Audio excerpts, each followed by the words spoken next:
Ce week-end, c'est le Grand Prix de Monaco. Un Grand Prix mythique. Un Grand Prix dont tous les pilotes veulent remporter la course, mais parfois en allant loin. Trop loin. Salut tout le monde, aujourd'hui je vais vous raconter l'histoire de la tricherie de Michael Schumacher lors des qualifications du Grand Prix de Monaco 2006. C'est parti.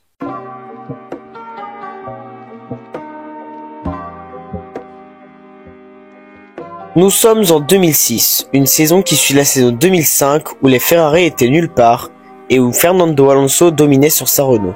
Le début de saison 2010 pour Ferrari est de bon augure pour la lutte pour le titre.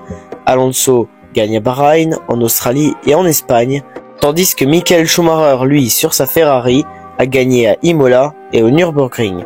15 points séparent les deux protagonistes lorsqu'ils arrivent à Monaco. Et en arrivant dans la principauté, Michael Schumacher a une revanche à prendre, celle de 2004 pour égaler le record de victoire de Senna à Monaco. Car en 2004, après une incompréhension dans le tunnel, le Baron Rouge s'était accroché avec Juan Pablo Montoya alors qu'il était leader, ce qui offrira au passage la seule victoire à Jarno Trulli dans sa carrière. Et donc pas de 6ème victoire pour Schumacher à Monaco. Mais nous nous retrouvons lors des qualifications du Grand Prix de Monaco 2006. En Q1, c'est le Finlandais Kimi Räikkönen sur sa McLaren qui a fait le meilleur chrono, tout comme en Q2. Et en Q3, lorsque les pilotes se lancent pour leur première tentative, Michael Schumacher a réalisé le meilleur chrono pour 64 millièmes devant son rival espagnol. Mais la deuxième tentative va faire scandale. Alors que Schumacher s'élance devant l'Espagnol pour effectuer sa tentative, il comprend au fur et à mesure de son tour que son chrono ne s'améliorera pas.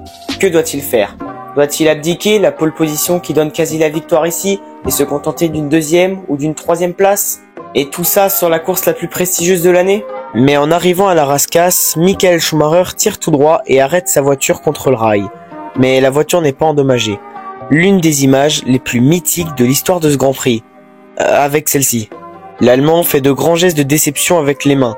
Dans le garage Ferrari, on reste le visage fermé. Les drapeaux jaunes sont agités et tous les pilotes arrivant derrière ne peuvent améliorer leur chrono. Et c'est le cas de Fernando Alonso qui sera énormément déçu. Schumacher l'a-t-il fait exprès ou est-ce une erreur ? Tous les grands noms du sport auto réagissent à cette manœuvre. You just look at the TV picture and you can clearly see that he has been parking the car over there quite clearly. There was absolutely no way it could be an error. He parked the car in the middle of the road and tried to stop Alonso completing his fast lap. I hope he didn't do it on purpose because that really would not be a good thing. I mean, he's the president of the GPDA, the Drivers Association, making all the comments, speaking about fairness, you know, and things like that. And he was only speaking about fairness in blocking each other and not blocking 10 people's lap times at the same time. Quoi qu'il en soit, Schumacher célèbre sa pole position avec son équipe. Mais l'Allemand sera convoqué chez les commissaires le soir même pour sa manœuvre. Et quelques heures plus tard, le verdict tombe. Schumacher est disqualifié de la séance de qualification et partira donc dernier sur la grille. Énorme coup dur. La 6ème victoire à Monaco s'envole. Et l'Allemand va encore perdre des points sur son rival Alonso qui partira lui en pole.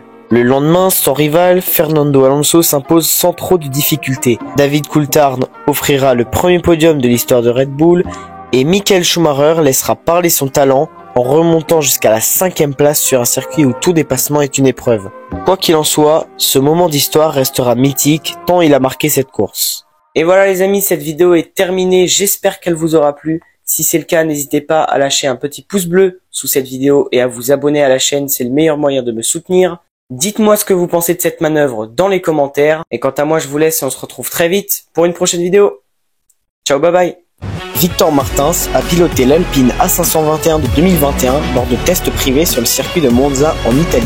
Alors Victor Martins est un pilote français qui roule en Formule 2 et est actuellement 15e du championnat avec 17 points.